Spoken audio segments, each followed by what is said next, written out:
एक भारतीय अमेरिकी रिसर्चर जो ओपनएआई के साथ जुड़े थे, हाल ही में उनकी रहस्यमय मौत के कारण वो सुर्खियों में है। उनकी मौत ने न केवल एआई की नैतिकता पर बहस को फिर से हवा दी, बल्कि एआई टेक्नोलॉजी के कानूनी और नैतिक पहलुओं पर भी सवाल उठाए हैं। जी हाँ, हम बात कर रहे हैं ओपनएआई विसल ब्लोअर सुचीर बालाजी की, जिनका जन्म 1998 में हुआ था।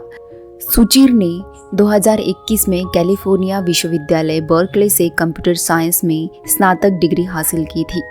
अपने शैक्षणिक कार्यकाल के दौरान उन्होंने 2018 के ACM ICPC में वर्ल्ड फाइनल्स में 31वां रैंक प्राप्त किया था। इसके अलावा उन्होंने 2017 के पैसिफिक नॉर्थवेस्ट रीजनल और बर्कले प्रोग्रामिंग कॉन्टेस्ट में प्रथम स्थान प्राप्त किया था। सुचीर को अपने कॉलेज के समय से ही एआई और मशीन लर्निंग में इंटरेस्ट था। उनकी रिसर्च ने उन्हें जल्दी ही टेक्नोलॉजी की दुनिया में एक पहचान दिलाई। सुचीर बालाजी ने 2019 में ओपनएआई में काम करना शुरू किया।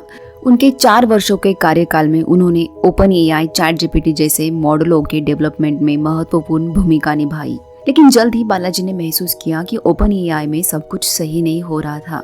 जिस डेटा को वो इकट्ठा कर रहे थे उसमें कॉपीराइटेड और सार्वजनिक डेटा दोनों भी शामिल थे।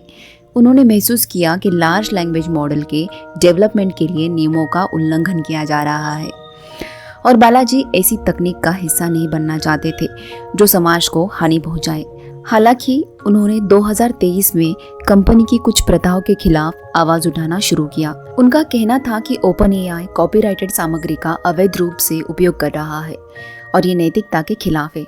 उन्होंने कई बार ये बात सार्वजनिक मंचों और ब्लॉग पोस्ट में बताई, जिसके बाद सुचीर बालाजी को ओपनएआई और माइक्रोसॉफ्ट के खिलाफ चल रहे मुकदमे में गवाह के रूप में नामित किया गया था।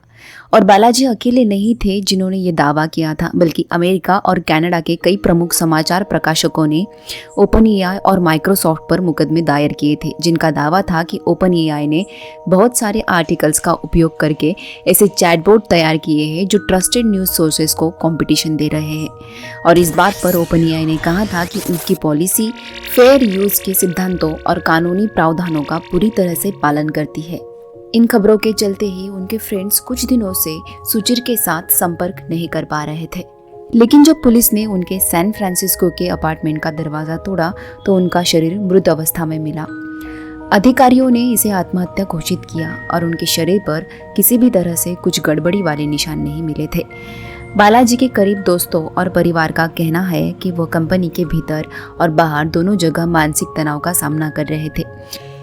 ब्लॉकबस्टर आर्टिफिशियल इंटेलिजेंस कंपनी के खिलाफ बोलने वाले विजिल ब्लोअर सुचीर ओपनएआई की नैतिकता से नाखुश थे और उनकी चिंताओं को अनदेखा किया जा रहा था। उनकी मौत से कुछ दिन पहले उन्होंने अपने ब्लॉग में लिखा, अगर एआई का उपयोग लोगों की क्रिएटिविटी और अधिकारों को खत्म करने के लिए किया जा रहा है तो ये तकनीक का दुरुपयोग है। हमको इससे बेहतर करना चाहिए। सुचीर बालाजी ने न केवल एआई की सीमाओं को आगे बढ़ाया, बल्कि इसके नैतिक पहलुओं पर भी दुनिया का ध्यान खींचा। आपका इस घटना के बारे में क्या कहना है? आपकी राय कमेंट में ज़रूर बताना। अगर वीडियो महत्वपूर्ण लगे तो लाइक, शेयर, सब्सक्राइब ज़रूर करें। धन्यवाद।